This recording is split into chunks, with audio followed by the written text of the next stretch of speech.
बिस्मिल्लाहिर्रहमानिर्रहीम। अस्सलाम वालेकुम। लास्ट टाइम हमने टैक्सेशन की थ्योरीज डिस्कस की थी, उसे नेक्स्ट आज हम स्टार्ट करें Lindell solution of just taxation से। जस्ट टैक्सेशन इसका कंप्लीट नेम है इस थ्योरी का। Lindell tries to solve three problems: extent of state activity, allocation of the total expenditure among various goods and services, allocation of tax burden। extent of state activity क्या है कि state activities किस हद तक हों, इस चीज को भी इसमें डिस्कस किया है लिंडल ने, क्योंकि उसने जो बेनिफिट और कॉस्ट की बात की है, जैसे बेनिफिट थ्योरी में था कि बेनिफिट मिल रहा है तो उसके बदले पेमेंट आप टैक्स पे कर रहे हो, लेकिन यहाँ पे उन्होंने बेनिफिट के बदले टैक्स इस किस्म से इस तरीके से लिया है, ऐसा एक तरीका बताया है जिसके तरीके टैक्स पे करना है कि जो स्टेट एक्टिविटीज हैं उनकी एक्सटेंशन भी इंक्रीज हो सकती है, कि वो अपनी स्टेट अपनी एक्टिविटीज को बढ़ा भी सकती है। Allocation of the total expenditure among various goods and services, कि गुड्स एंड सर्विसेज पे किस तरह अपने एक्सपेंडिचर को एलोकेट करना है। एलोकेशन ऑफ टैक्स बर्डन, किस तरह कितना टैक्स बर्डन किस पर्सन पे डालना है। तो ये सारी चीज़ें लिंडल ने डिस्कस की हैं। A Lindell tax is a form of taxation conceived by Eric Lindell in which individuals pay for public goods according to their marginal benefits। अब बेनिफिट में भी यही बात है कि मार्जिनल बेनिफिट के अकॉर्डिंग जो पब्लिक है वो पे कर रही है, टैक्स पे कर रही है। जो पीपल है वो इंडिविजुअल्स वो पब्लिक गुड्स के लिए टैक्स पे कर रहे हैं अपने बेनिफिट के अकॉर्डिंग। लेकिन लिंडल में क्या है, मार्जिनल बेनिफिट के अकॉर्डिंग, कि हर अगली चीज यूज करने पे उसे कितना बेनिफिट हो रहा है उसका भी वो टैक्स पे करें। एक चीज यूज की, जैसे हमने यूटिलिटी का कॉन्सेप्ट पढ़ा था कि अगर एक गिलास पानी पिया तो 10 सेटिस्फेक्शन है, अगर दूसरा गिलास पानी पिया तो 8 सेटिस्फेक्शन है। अगर गवर्नमेंट की पब्लिक की यही चीज यूज करने से, दूसरी दफा यूज करने से कुछ कम सेटिस्फेक्शन हो रही है तो आप उतना कम दोबारा से टैक्स पे कर दो। तो ये मार्जिनल बेनिफिट है। एक एक्स्ट्रा यूनिट यूज करने पे जितना आपको सेटिस्फेक्शन हो रही है उसके अकॉर्डिंग आप टैक्स पे कर दो। In other words they pay according to the amount of satisfaction और utility they derive from the consumption of an additional unit of public good, कि additional unit आप यूज करें तो उसके satisfaction के according आप पे कर दो। It can be seen as an individual's share of collective tax burden of an economy। ये शो कर रहा है कि इंडिविजुअल जो है वो टैक्स बर्डन जो है वो शेयर करते हैं। ये हमें पता है कि जो टैक्स बर्डन है वो इंडिविजुअल शेयर करते हैं आपस में, जो कि बाद में पब्लिक गुड्स पे लगाया जाता है।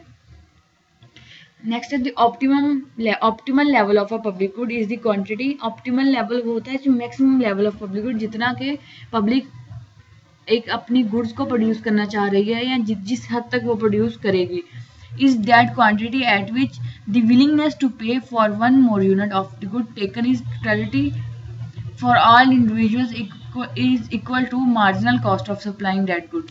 कि अगर एक एक्स्ट्रा यूनिट प्रोड्यूस करने पे जितनी एक एक्स्ट्रा यूनिट हासिल करने के लिए विलिंगनेस है किसी पर्सन की, उतना ही मार्जिनल कॉस्ट जो है वो आपस में बराबर हो जाए। क्योंकि एक पर्सन जितना विलिंग होगा पे करने के, वही इनडायरेक्टली उसकी कॉस्ट पे लग जाएगी, उस एक्स्ट्रा यूनिट को प्रोड्यूस करने की कॉस्ट पे वो लग जाएगी। विलिंगनेस टू पे और मार्जिनल कॉस्ट जो है आपस में बराबर हो जाए।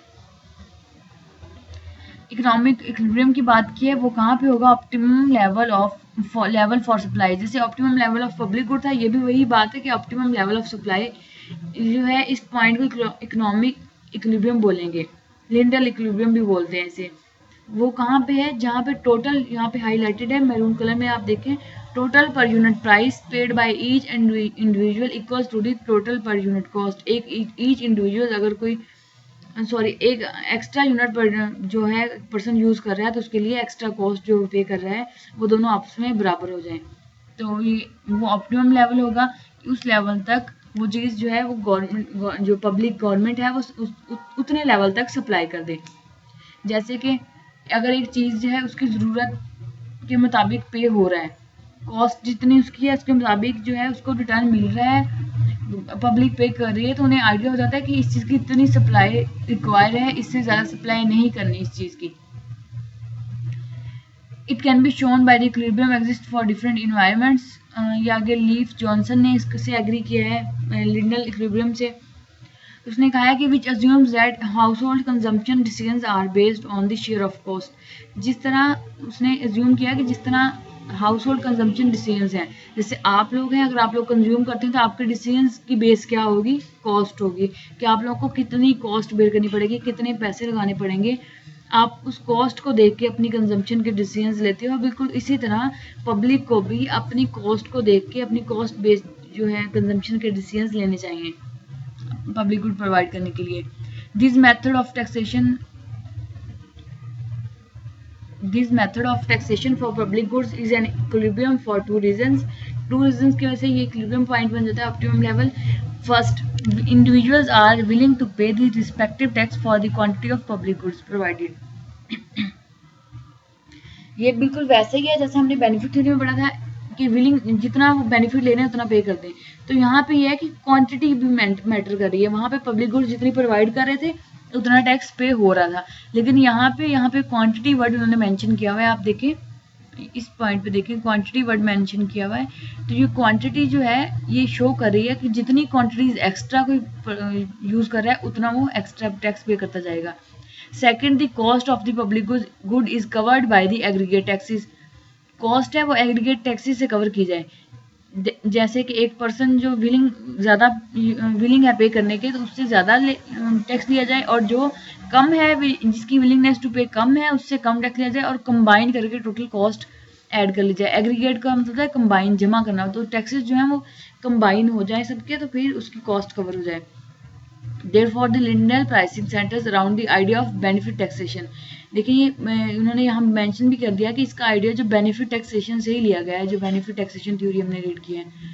इन which individuals are tax based on their valuation of the benefit received from the good. ये बेनिफिट थ्योरी में था कि जितनी वैल्यू का बेनिफिट हो रहा है उतनी वैल्यू का वो टैक्स पे कर दें। तो ये भी यही है, बस इसमें मार्जिनल का थोड़ा सा डिफरेंस है कि मार्जिनल कॉस्ट के अकॉर्डिंग। लेकिन हाँ, एक बात इसमें याद रखने की है कि इसमें कॉस्ट का उन्होंने डिस्कस साथ साथ किया है कि कॉस्ट भी मैटर करती है। वहाँ पे सिर्फ बेनिफिट और उसके अकॉर्डिंग पे नहीं ले लेनी, क्योंकि कॉस्ट पॉसिबल है कॉस्ट उससे ज़्यादा हो, तो इसमें कॉस्ट को भी मद्देनजर रखना है। लिंडल में ये चीज़ डिफरेंस है उससे बेनिफिट थ्योरी से कि इसमें कॉस्ट को भी उन्होंने कीप इन माइंड रखा है। This equilibrium is also the efficient level of public goods as its social marginal benefit is equivalent to social marginal cost। जितना social marginal benefit है उतनी social marginal cost भी उतनी ही हो, तो cost को भी उन्होंने साथ साथ। यहाँ पे इसकी एग्जांपल है, एक पार्क है पब्लिक, तो उसका पर एकड़ कितनी कॉस्ट पे करनी पड़ेगी अगर एक पर्सन जो उस पार्क का यूज कर रहा है। तो ये सारा और टॉम दो पर्सन इनकी एग्जांपल ये है। सबसे पहला जो कर्व आपको नजर आ रहा है ये सब साराज मार्जिनल विलिंगनेस टू पे है। सारा की विलिंगनेस टू पे कितनी है आप देखें यहाँ पे डॉलर्स में जो गिवन है ये उसकी प्राइस है, कॉस्ट है जो सारा को पे करनी पड़ी है, और एकड़ जो है वो नीचे गिवन है।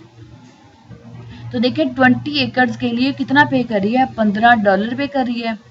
40 एकड़ के लिए कितना पे कर रही है, 10। अब इसका क्या मतलब है कि जो 20 एकड़ है, फर्स्ट पॉइंट पे देखिए, जो 20 एकड़ है उसके लिए वो 15 पे करने के लिए एग्री है, लेकिन उससे अगर नेक्स्ट वो विजिट करेगी एक पार्क के, नेक्स्ट वो विजिट करना चाहेगी 20 एकड़, तो उसके लिए वो 20 एकड़, उसके लिए वो 10 देने के लिए विलिंग होगी। अब उसकी कुछ ना कुछ यूटिलिटी पहले से कम हो गई है, पहले उसकी यूटिलिटी ज़्यादा थी, तो वो 20 जो एकड़ थे उनको विजिट करने के लिए $15 देने के लिए रेडी थी पर एकड़ वो $15 देने के लिए एग्री थी।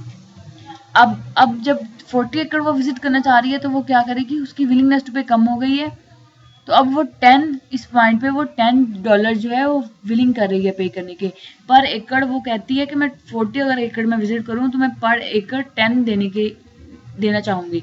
तो यहाँ पे गवर्नमेंट अब किस तरह टैक्स इम्पोज करेगी, 20 एकड़ का $15 पर एकड़ लेगी, और उससे नेक्स्ट जब 40 आ जाएगा तो फिर उससे $10 पर एकड़ लेगी। इस तरह नेक्स्ट आ जाएगा $60 एकड़। जब 60 एकड़ विजिट करना चाहेगी तो उसके लिए उसकी विलिंगनेस पे जस्ट $5 रह जाएगी कि पर एकड़ के बदले वो $5 देगी, क्योंकि उसे एरिया ज़्यादा दे दिया गया है, लेकिन इतने एरिया के लिए वो इतनी ज़्यादा विलिंग नहीं है, तो वो अपनी क्वांटिटी जो है प्राइस है वो कम करती जाएगी कि वो इसके लिए कम दे सकती है।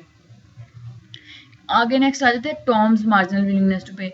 अब टॉम की मार्जिनल विलिंगनेस टू पे है, वो टॉम जो है वो 20 एकड़ के लिए 40 देने के लिए एग्री है, 30 देने के लिए एग्री है, और 40 एकड़ के लिए वो $20 पर एकड़ देने के लिए एग्री है।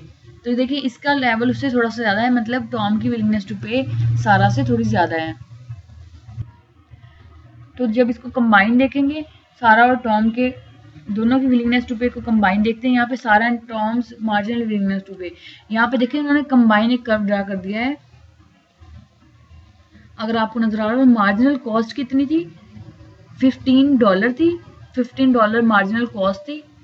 अब उन्होंने ये कंबाइन सारा और टॉम के देख लिया कि अगर वो 20 एकड़ विजिट कर रहे हैं तो 20 एकड़ विजिट कर रहे हैं तो $45 कंबाइन वो देने के लिए एग्री है। मतलब कुछ 30 टॉम देने के लिए एग्री था, आपने जैसे पीछे देखा 30 टॉम देने के लिए एग्री था और 15 सारा देने के लिए एग्री थी, तो कंबाइन 45 हो गया। 40 एकड़ पे 30 है, 20 टॉम देने के लिए एग्री था और 10 सारा देने के लिए एग्री थी, तो $30 पर एकड़ वो दे रहे हैं। और 60 पे $15 कंबाइन उनका है। $5 देने के लिए 60 एकड़ पे $5 देने के लिए सारा एग्री थी और $10 देने के लिए टॉम एग्री था। तो वो दोनों की मार्जिनल जो यहाँ पे दे रहे हैं, उनकी डिमांड यहाँ पे शो हो रही है। देखिए डिमांड कर्व उनका ये नीचे को आ रहा है डाउनवर्ड, और मार्जिनल कॉस्ट का कर्व ऑरेंज लाइन में शो किया हुआ है। यहाँ मस्टर्ड से कलर में जो लाइन नजर आ रही है आपको, ये मार्जिनल कॉस्ट का कर्व है। तो देखिए मार्जिनल कॉस्ट जब बराबर हो जाएगी उनकी बेनिफिट के, जब दोनों के बेनिफिट के मार्जिनल कॉस्ट बराबर हो जाएंगी, उस पॉइंट पर जो गवर्नमेंट है वो सप्लाई करना शुरू कर देगी। अब 60 एकड़ वो जो है उतना वो पार्क बना देगी और उतनी वो उन्हें दे देगी, अलाउ कर देगी कि वो विजिट कर सके। तो यहाँ पे मार्जिनल कॉस्ट जो है वो मार्जिनल बेनिफिट के इक्वल हो जाए तो उतनी ऑप्टिमम सप्लाई जो है वो गवर्नमेंट देना शुरू कर देगी। अब देखिए यहाँ पे आप देख सकते हैं 60 पे अगर उससे थोड़ा सा एकड़ कम होते हैं तो ज़्यादा देने के लिए भी एग्री हैं वो लोग, लेकिन जितना जहाँ पे मार्जिनल कॉस्ट इक्वल हो जाएगी उस पॉइंट पर जो गवर्नमेंट है उसकी सप्लाई ऑप्टिमम हो जाएगी, वो उतनी सप्लाई देगी। ये इनकी एक्सप्लेनेशन आप काइंडली रीड कर लीजिएगा, यही जो हमने डिस्कशन किया यही होगी इसकी एक्सप्लेनेशन भी वर्ड्स में गिवन। और आप एक बात मैं आपको बता दूं, जब आप कोई भी कर्व बनाते हो उसकी एक्सप्लेनेशन लाजमी होती है। अगर आपने बनाया है, पेपर में बनाया है, किसी टेस्ट में बनाया है, कहीं भी अगर आपने कोई भी बनाया है तो आपके लिए कंपलसरी हो जाता है कि आप उसकी एक्सप्लेनेशन दो।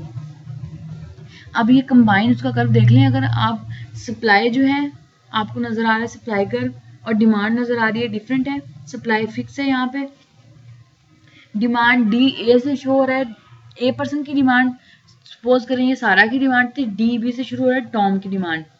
ये कंबाइन कर्व मैं आपको दिखा रही हूँ। डी ए है, ये सारा की डिमांड है, डी बी जो ग्रीन कलर की लाइन है ये निचले पॉइंट से अगर आप देखना शुरू करें तो देखें जे और आर इतनी क्वांटिटी जो है, एम और एन दो क्वांटिटीज ली हुई है, ठीक है। एम क्वांटिटी को पहले डिस्कस करते हैं। यहाँ पे जो डी ए है, जो सारा है वो जे तक टैक्स देने के लिए एग्री है, एम टू जे। अब ये डिस्टेंस कितना है, एम टू जे, और टॉम कितना दे सकता है tax, M two R tax दे सकता है, और इनका कंबाइन जो हो जाएगा। अब देखिए एम से जे तक सारा का है और एम से आर तक टॉम का है। अब एम से आर जो डिस्टेंस है वही अगर जे से पी तक डिस्टेंस बना दे तो वो टोटल सप्लाई तक चला जाएगा, जितनी टोटल सप्लाई होगी। अब दोनों की एम जे से जे तक सारा की डिमांड है, वो इतना पे कर सकती है टैक्स, और जे से पी तक जो है, जे से पी तक ये टॉम की बन जाती है। अगर अलग अलग देखें, सेपरेट देखें, तो एम से आर तक जो है एम आर, आप काइंडली एक दफा गौर से देखें, एम आर आपको नजर आ रहे हैं अगर, तो एम आर है ये डिस्टेंस टॉम की डिमांड है, और एम जे जो डिस्टेंस है ये सारा की डिमांड है। जी और आर अगर आपको ऑरेंज लाइन पे नजर आ रहे होंगे, एम जे सारा की डिमांड है और एम आर टॉम की डिमांड है। तो जो टॉम और सारा की डिमांड दोनों को ऐड कर दिया जाए, एम जे सारा की है तो इसके ऊपर टॉम की डिमांड इसके ऊपर ऐड कर दी जाए तो टोटल एम पी डिमांड बन जाती है दोनों की, और इतनी ही सप्लाई हो। ये आपको सप्लाई फिक्स नजर आ रही होगी। इस तरह अगर पिछले पॉइंट पे देखें एन पे, तो एन ई जो है एक की डिमांड है और एन एफ दूसरी की डिमांड है, तो क्यू तक पॉइंट चला जाता है, तो एन क्यू तक सप्लाई होनी चाहिए। तो अगर सप्लाई फिक्स है, अगर सप्लाई देखें कॉस्ट जो है उसके अकॉर्डिंग यहाँ पे पी प्राइस पे लाइन पूरी हो रही है, उतनी कॉस्ट तो उतना ही गवर्नमेंट प्रोवाइड करेगी जितना वो कॉस्ट बेयर कर रही है और विलिंगनेस टू पे बराबर हो रही है। जहाँ पे ये जो प्रीवियस थे हमने सारा और टॉम के नेक्स्ट है Bowman's model. Bowman in his book towards social economy, इसकी बुक का नाम है टूवर्ड सोशल इकोनॉमी, यहाँ पे मैंने कैप्स लॉक में नहीं लिखा, सॉरी, 1948 में इसने लिखी थी, attempts to present Lindahl's analysis in a simpler way. Bowen की थ्योरी भी ऑलमोस्ट उसी की थ्योरी है, जैसे लिंडल की थ्योरी है उससे मिलती जुलती है। अभी आप जैसे जब इसका कर्व देखेंगे तो आप लोगों को आइडिया हो जाएगा इस चीज़ का। Though it is not popular, Musgrave favours Bowen's model because it is more realistic as it is assumes increasing cost condition in the provision of social goods। तो मस्ग्रेव ने बोवन्स की थ्योरी को इसलिए एग्री किया कि इंक्रीजिंग कॉस्ट कंडीशंस को discuss करा है। ये देखिए लिंडल ने बेनिफिट के साथ अपनी कॉस्ट को भी मद्देनजर रखा था, जितना बेनिफिट मिल रहा है, लेकिन अगर कॉस्ट उससे ज़्यादा बढ़ गया तो वो ज़्यादा सप्लाई नहीं करेगा, अपनी कॉस्ट के मुताबिक सप्लाई करेगा। तो ये लिंडल का था। इसी तरह बोवन ने भी सेम थ्योरी दी है, बस लिंडल से उसी के एनालिसिस को थोड़ा सिंपलर वे में किया है चेंज। और इसमें थोड़ा सा चेंज ये है, अगर आप नीचे कर्व देखेंगे तो आपको थोड़ा सा आइडिया होगा। ये देखिए नीचे कर्व नजर आ रहा है, यहाँ पे एक पार्ट अगर देखें आप ई लेवल से पीछे तक देखें, ओ ई लेवल तक, ये वही अगर देखा जाए सोशल गुड्स की साइड को तो ये वही बन जाता है कि एक पर्सन ए है, एक पर्सन बी है, ए की डिमांड कितनी है, ई से डी तक ए की बी की डिमांड है और ई से सी तक ए की डिमांड है। जैसे अभी हमने लिंडल का देखा था, अगर उसका कर्व को देखें तो ई से जो ई पॉइंट आपको मिडिल में नजर आ रहा है, सोशल गुड्स और प्राइवेट गुड्स जहाँ पे लिखा हुआ है इसके मिड में एक पॉइंट है ई, इस पॉइंट से ऊपर जाएं ऑरेंज लाइन पे, डी तक जो है ये बी पर्सन की डिमांड है या उसको बेनिफिट मिल रहा है, और ई से सी तक दूसरे पर्सन को बेनिफिट मिल रहा है, ए पर्सन को बेनिफिट मिल रहा है। तो इनका कंबाइन जो बेनिफिट है वो ई से बी तक होगा, तो बी तक इनको सप्लाई मिल जाएगी।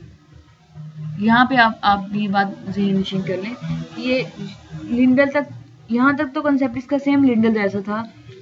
देखें यहाँ ऊपर जो पर्पल लाइन आपको शो हो रही है ए प्लस बी जहाँ पे लिखा हुआ है सिंपल ए प्लस बी, डैशेस नहीं लगे हुए ऊपर, तो जहाँ पे ए प्लस बी है ये कर्व, ये टोटल दोनों की कंबाइन डिमांड है और इतना वो टैक्स पे करने के लिए एग्री हैं। ये दोनों की कंबाइंड डिमांड है और दोनों टैक्स पे करने के लिए ए और बी दोनों एग्री हैं। ई से डी तक एक ही है और ई से सी तक एक ही है। जब इन दोनों को कंबाइन करेंगे तो ए प्लस बी दोनों की कंबाइंड डिमांड बन जाएगी, जितना वो टैक्स पे करने के लिए एग्री हैं। अभी मैं सिर्फ मिडल लाइन को डिस्कस कर रही हूँ, जो सबसे मिडल लाइन है उसको देखें, ई और बी के दरमियान जो पॉइंट्स हैं उनको डिस्कस कर रही हूँ। तो ये सारा लिंडल का था। अब बोवन ने इसमें क्या ऐड किया है, बोवन के नज़दीक जो प्राइवेट गुड्स हैं वो भी इसके साथ मर्ज होनी चाहिए।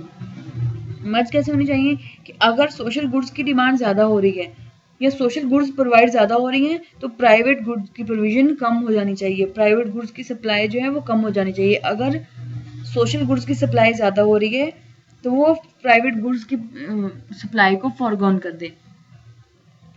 यहाँ पे इन्होंने जो कर्व लिया है प्राइवेट गुड का, ये पहले थोड़ा सा इसको रीड कर लेते हैं फिर इसको डिस्कस करते हैं। Bowen's model has more operational significance since it demonstrates that when social goods are produced under conditions of increasing cost, the opportunity cost of private goods is foregone। Private good की opportunity cost फिर छोड़नी पड़ेगी, foregone का मतलब है छोड़ दी।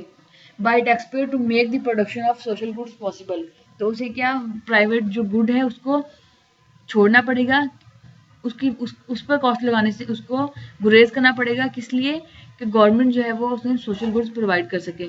वो फिर अगर उन्हें सोशल गुड की रिक्वायरमेंट है तो उन्हें उतनी प्राइवेट गुड्स से उतना ही पीछे हटना पड़ेगा। ये मैंने आपको कॉन्सेप्ट क्लियर करने के लिए थोड़ा सा लिखा है।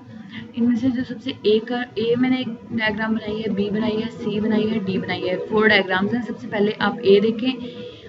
अगर आप सोशल गुड्स के फॉर्म में देख रहे हैं वही, अब जो बोवेन्स मॉडल देख रहे थे हम सोशल गुड के फॉर्म में देख रहे हैं, वही चीज़ सप्लाई है। अगर वो उसकी डायरेक्शन चेंज हो जाए, उसका देखें एक्सिस चेंज हो गए हैं, उसके वर्टिकल एक्सिस अगर चेंज हो जाए, वो ऑपोजिट साइड को आ जाए, तो वही चीज़ दूसरे की डिमांड बन जाएगी। डिमांड कैसे बन जाएगी, अगर मैं आपको यहाँ पे ड्रा करके दिखाऊं, शेप्स पे जाते हैं, यहाँ पे देखें, यहाँ पे डिमांड का हमने कैसे पढ़ा था कि नेगेटिव रिलेशनशिप था। देखिए यहाँ पे एक चीज अगर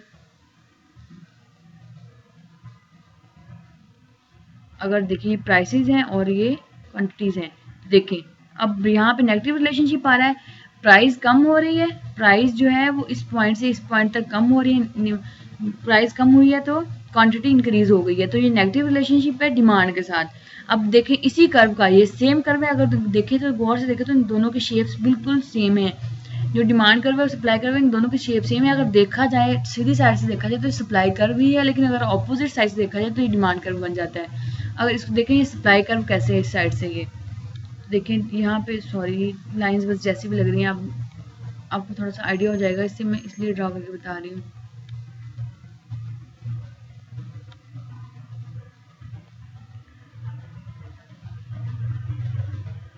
ये देखिए प्राइसेस इंक्रीज हुई हैं तो क्वांटिटी भी इंक्रीज हो गई है। सप्लाई में हमने यही रीड किया था, आप लोगों ने किया होगा, सप्लाई का जो पॉजिटिव रिलेशनशिप होता है, क्वांटिटी प्राइसेस इंक्रीज होने से क्वांटिटी जो सप्लाई है वो भी प्रोड्यूसर इंक्रीज कर देता है। और डिमांड में क्या होता है कि प्राइस इंक्रीज होने से क्योंकि डिमांड का ताल्लुक होता है वो लेने वाले से होता है, सप्लाई का ताल्लुक देने वाले से होता है। जो सेल करने वाला है जब जैसे ही प्राइस ज़्यादा होगी वो ज़्यादा सेल करना चाहेगा, तो पॉजिटिव रिलेशनशिप हो जाएगा। और डिमांड का ताल्लुक लेने वाले से होता है, जैसे ही प्राइस ज़्यादा होगी तो लेने वाले ज़्यादा प्राइस की वजह से इस चीज़ को कम लेना शुरू कर देंगे, जैसे प्राइस कम होगी तो वो ज़्यादा लेना शुरू कर देंगे, तो इसलिए नेगेटिव रिलेशनशिप होता है डिमांड का। तो अब सेम कर्व है, देखें एस और डी सेम कर्व्स हैं, सेम डायरेक्शन है, लेकिन ये एक चीज़ के लिए सप्लाई कर्व है, दूसरी चीज़ के लिए डिमांड कर्व है। इसी तरह ये नीचे मैंने सी और डी बनाया है, ये देखें सेम कर्व है, सप्लाई और डिमांड, वही कर्व जो एक के लिए सप्लाई था दूसरी के लिए वो डिमांड है, और जो पहले के लिए डिमांड था वो दूसरे के लिए सप्लाई है। क्योंकि ये किस लिए है, क्योंकि इसकी डायरेक्शन चेंज होगी। अगर आप रिलेशनशिप बना के देखोगे प्राइसेस के साथ, जैसे मैंने ऊपर अभी ड्रा किया, कर्व सेम था लेकिन रिलेशनशिप देखें, ऊपर में दोनों पॉजिटिव हो रहे हैं, ए में और बी में एक पॉजिटिव और एक नेगेटिव हो रहा है, तो ये नेगेटिव रिलेशनशिप हो गया। तो इसी तरह नीचे वाले में भी सेम अगर ड्रॉ करके देखेंगे तो यही होगा, सप्लाई कर्व जो दोनों का पॉजिटिव रिलेशनशिप होना चाहिए, डिमांड कर्व दोनों साइडों पे नेगेटिव रिलेशनशिप होना चाहिए, तो ये इसी तरह ही होगा।